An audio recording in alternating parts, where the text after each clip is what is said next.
Well, good evening, and you're welcome to Prime Sports with me, Razak Musbau. And the Ghana Football Association has decided to put the Bet Power Premier League on hold. This follows a motion on notice for injunction filed on Wednesday, September 28th, at the Human Rights High Court by Ashanti Gold Sporting Club and served on the GFA lawyers yesterday afternoon.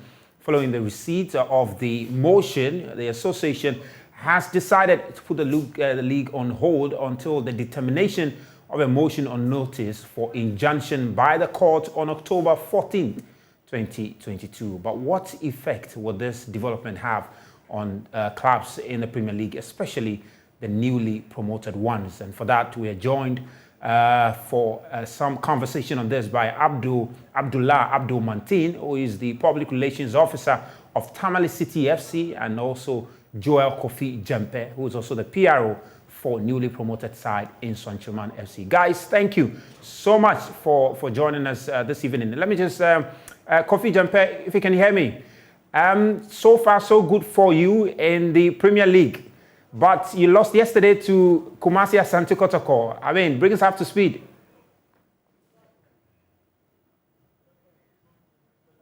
All right, so let's get on phone now and speak to the Public Relations Officer of Tamale City, Abdullah Abdul Mantin. We'll get back to Kofi Jempe via Zoom there. Abdul, on Monday, you were expected to have a big game against Real Talmadge United, but that is not going to come off because of the suspension of the league. Tell me your first reaction when you heard this very news. Well, disappointed. The people of Tamale or the people of the North have been anticipating this particular fixture for a very, very long time. You know, the whole of last season, after we were playing in the Premier League and we were playing in the Division 1 League. And so for this fixture to be, suspended for the meantime is something that has really disappointed a lot of fans up here in the North. Great. We have Joel Kofi Jempe, who is the PRO of Sonchaman, who is also back on Zoom. Joel, let me also get your first reaction when you heard the news relative to the suspension of the league. Hello, Joel. Hello, Zach. Great. So, I mean, tell me, the news broke out today. All of us were pretty much frustrated about it. But what was your reaction when you heard it first? Yeah, disappointed and surprised. Yeah, because we're looking at a very beautiful league that has just begun, and as the GFA or maybe Ghana Premier League, I should say, our slogan goes, that bring back the love. And some of us realized the love was beginning to come back, most especially this season. This unfortunate situation just happened, and it was shocking and, in fact, disturbing to hear that. I mean, you are a newly promoted side, of course. I mean, coming into the season, one of the things you're looking for to do is whipping the appetite, the excitement of your fans, you know, to get your fans supporting the team and rallying the team. So such a break, obviously, is going to have such dire impact on you. But tell me, in terms of your plans for the season, that's almost 2 weeks that you're not going to be playing games. You know, I mean, tell me, how is that really going to affect you as a football club? It's really going to affect us. And I know it could be both positive and negative. And I know the negative outweighs the positive side. And if I'm to start with the positive side, I would say we have two fantastic players. And one is an attacker and the other is a goalkeeper. That is Daniel Afejawu, who happens to be our goalkeeper. And he was the first keeper to keep for us in our first Premier League game against the BNI Gold Stars. Then there's this attacker, Godfrey Sechi, who got injured during our preseason friendlies. And I know that is the positive side, and that is we are likely to have them back by the time we resume the league. That is after 2 weeks. But when we look at the negative, that, as I said earlier, outweighs the positive side. Sonchaman started this league with a huge expectation and a bigger vision, a bigger picture ahead of us. Because with our president, Honorable Bafwa, of which I want to acknowledge this evening, he had a discussion with the management and the technical team, and out of the discussion, we had a conclusion that we would want to finish in the top four. If not winning the ultimate goal or maybe the title this season, at least getting out of or missing out of top four will mean that we've not met our target or will be disappointed at the end of the season if we are not found in the top four.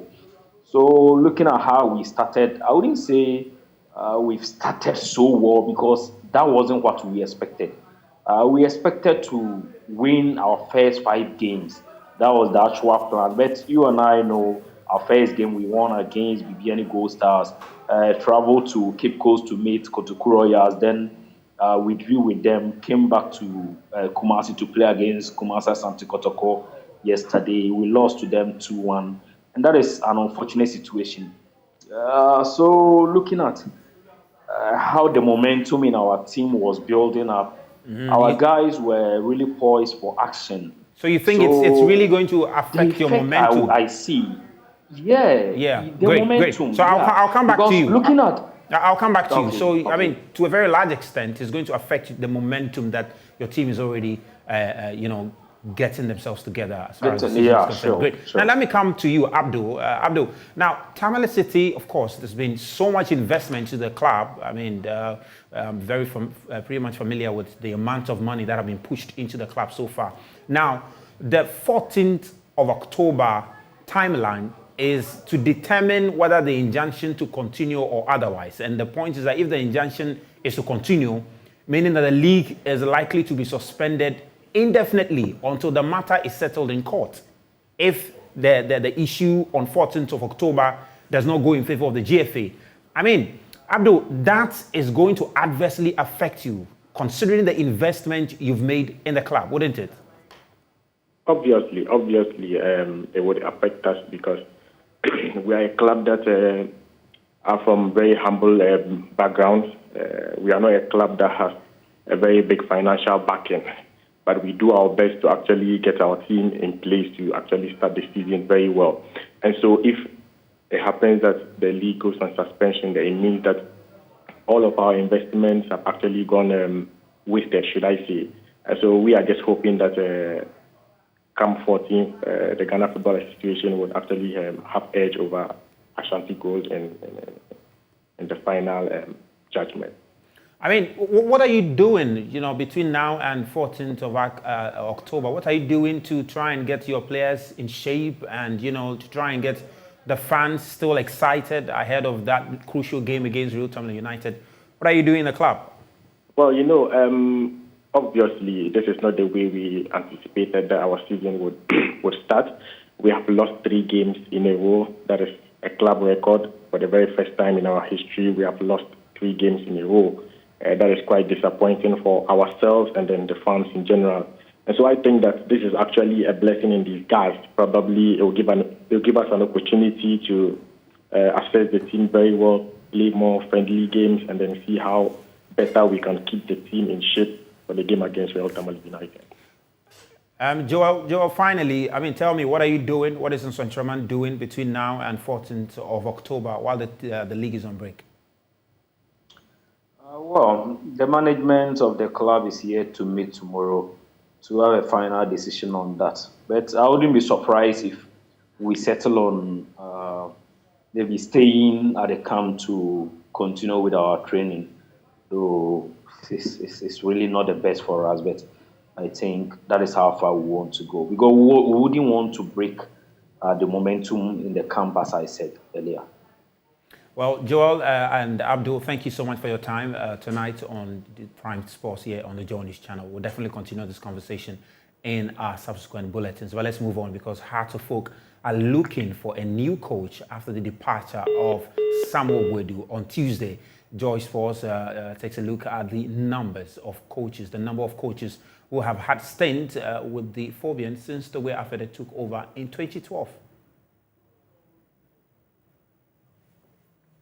So that's it. So from 2011, you could see Nebosa Vucevic there, who joined the club between February 4th to 2011 to March 2012. And that was followed by CK Akono between 19th of March to 1st of November. He took over. And after CK Akono, David Duncan came to the helms of affairs for Heart of Oak between 2012 to 2016.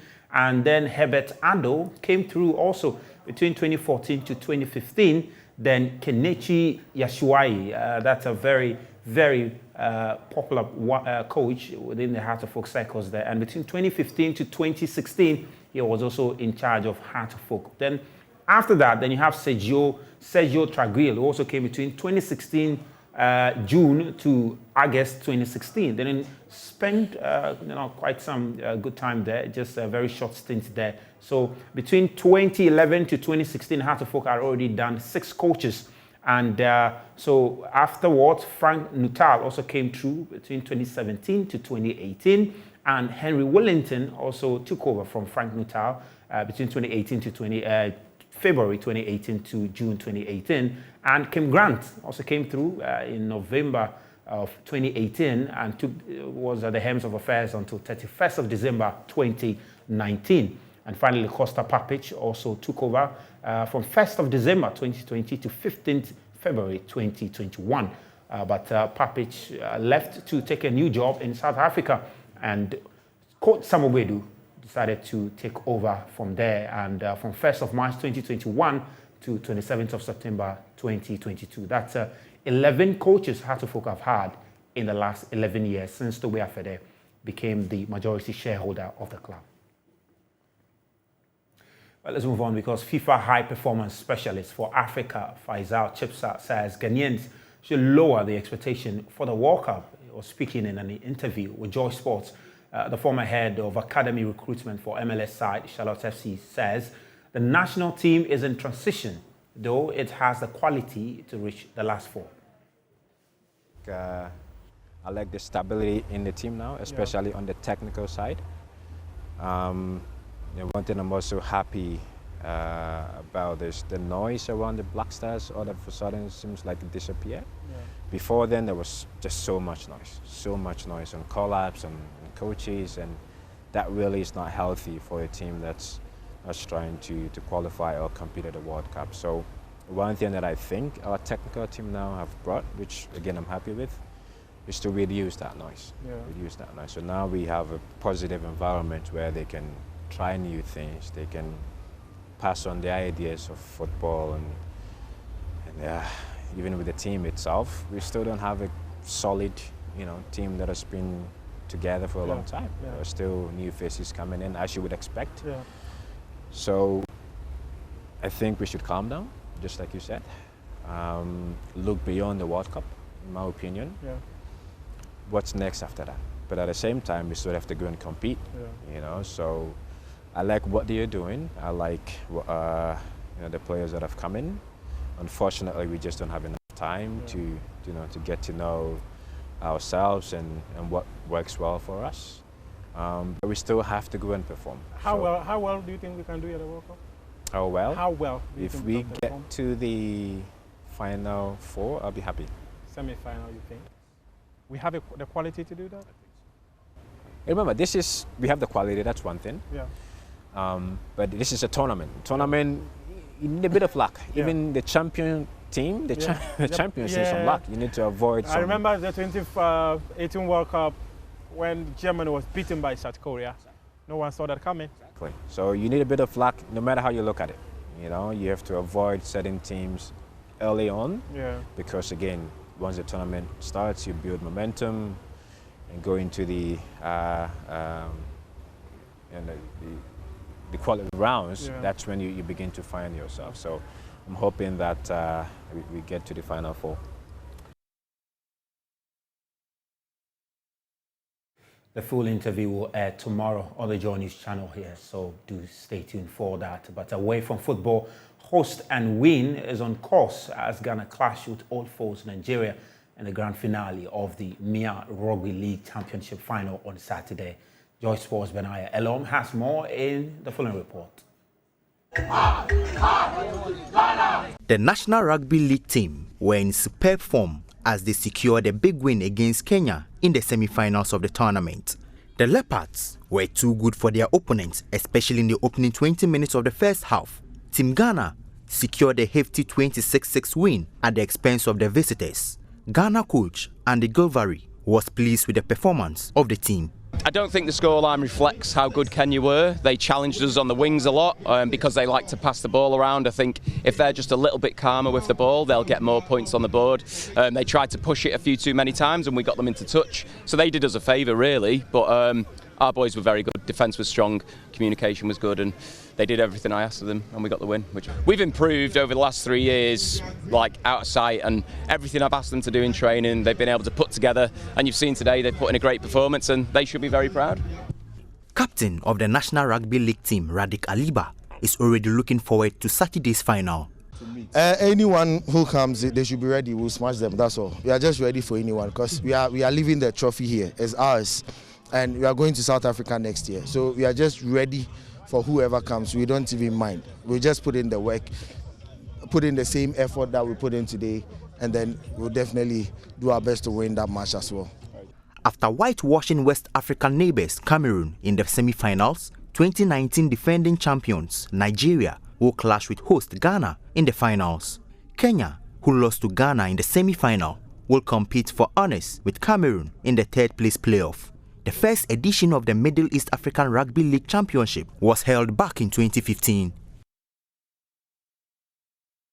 And now Birmingham-based Table Jets have won the second edition of the Adonai Osajefo Basketball Championship held at the Professor John Japan Multipurpose Court in Hull, the Volta regional capital. They beat off fierce competition from Hull's Harlems in the grand finale. Joy News' Fred Kwame Asari has more in this report.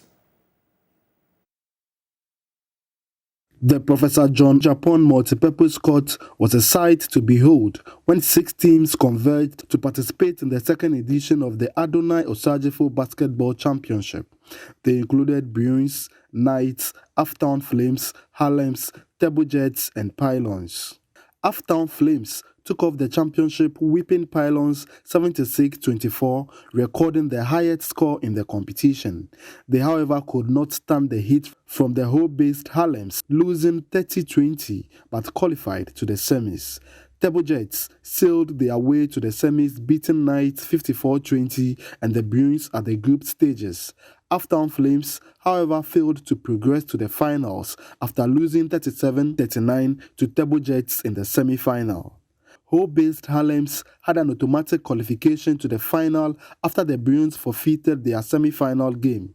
The final between Table Jets and Harlems was one of the most competitive games of the tournament. At the end of the fourth quarter, both teams were separated by 15 points, leaving the scoreline at 33-48 in favor of Table Jets. The Jets were presented with a set of jersey, a trophy, and a cash prize of 2,000 Ghana cedis. Coach Azan Constant was elated with the performance of his team. Last year we couldn't win the championship, as you said, was due to bad officiating. And this time I think the Volta Basketball Association has done a very great job by bringing their own referees or forming a referee association, which has been in charge of the match from the beginning. So, you know, when the referee says you won't, you won't. And I'll give a very big thanks to my players as well for putting that behind their mind, coming back strongly this year to win the championship. We are happy and we'll be glad to see more of these things happening. And we want more sponsors to come and support basketball, especially Volta Basketball itself and the association. And next year we'll come back stronger and we want the tournament should be maybe bigger than this. The Chief Executive Officer of Adonai Estate Limited, Reverend Dr. Bright Adonai, detailed that the championship is being organized to promote basketball in the Volta region. We are spotting out the individuals here. We're going to promote them. One, we are even trying to promote some, those that are not yet entered the tertiary. We're going to promote those people. I mean, we have a talk with the various tertiary institutions that we have identified so much talent, and they should make a way for them to gain giving admission into those schools because it will benefit the school, one. Then secondly, too, we are having talks with other teams outside the country as to the talents that we have, and if they need people from Ghana, we're going to push them there. Next year's edition promises to be an exciting one as teams from the 16 regions would be competing for the ultimate. Fred Kwame Asari, Joy News. Oh. Well, elsewhere, Buipa Authority says they are committed to helping identify and harness footballing talent within its enclave. And through the authority's talent development program, 5 players have been selected to train with John Paintsil Football Academy for a year after a gala competition involving teams from 16 communities. Precious Semevo has more. Buipa Authority, through the Chief Executive's vision, has expanded its annual community fun games into a BPA talent development program to unearth talents in the Banda district of the Bono region. Powered by the Community Relations Unit led by Gabriel Patu, teams from 16 communities within the Energy Authority's catchment area took part in a gala competition won by Bongase after beating Cabrono by a goal to nil. Fantastic 5 talents were selected from about 290 players by the John Paintsil Academy, which will also continue grooming the players for a year. Wumbila Salifu is Director, General Services, BPA. This is an attempt by Buipa Authority as one of our supports to the people within the area to unearth football talents. Because over the years, when we do such game, we notice people have talent. And now we have what we call the Fantastic 5. And so John Paintsil would be the one who would help fine-tune the talent. And hopefully, we expect that these people should grow up and even play for our national teams. And so that really is the dream.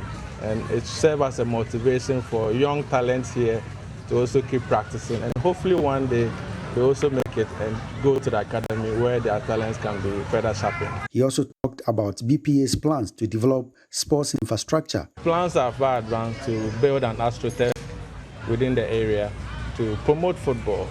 And for us, we view the Bui hydroelectric project not just in terms of the power generation, but it's management's conviction that it should bring benefits to the community. We are a country that loves football. And so this is just one of the efforts by which we want to get people off the streets. People should focus on their studies and also take football as a career as well. The climax of the week's competition saw some ex-Black Stars players, including John Paintsil, Isaac Vossa, Peter Forikwe and Memunatu Suleimana lose 2-1 to selected players from the competition. John Paintsil says the young footballers, among other things, would also learn about life after football at the John Paintsil Academy. The players that we've discovered today are the players who are already made. That don't need much to be done on them. I'm just going to polish them and teach them how players become a professional player and be disciplined on the pitch and off the pitch, and understand, also respect the time, the professionalism in football. And also my academy, John Paintsil Football Academy, also taught players about life after football. How players will comport themselves during the game and then after you retire. Like myself, I always use myself as an example for my players. Precious Semevo, Joy Sports, Bui. Well, the Spanish La Liga returns this weekend, and here is all you need to know about this weekend's action. Well, this will draw the curtains on today's edition of Prime Sports with me, Razak Musbau. Do log on to myjoyonline.com/sports. And you have so much more there, and also on our socials on Twitter, Facebook, and Instagram at Joy Sports. Do have a wonderful evening.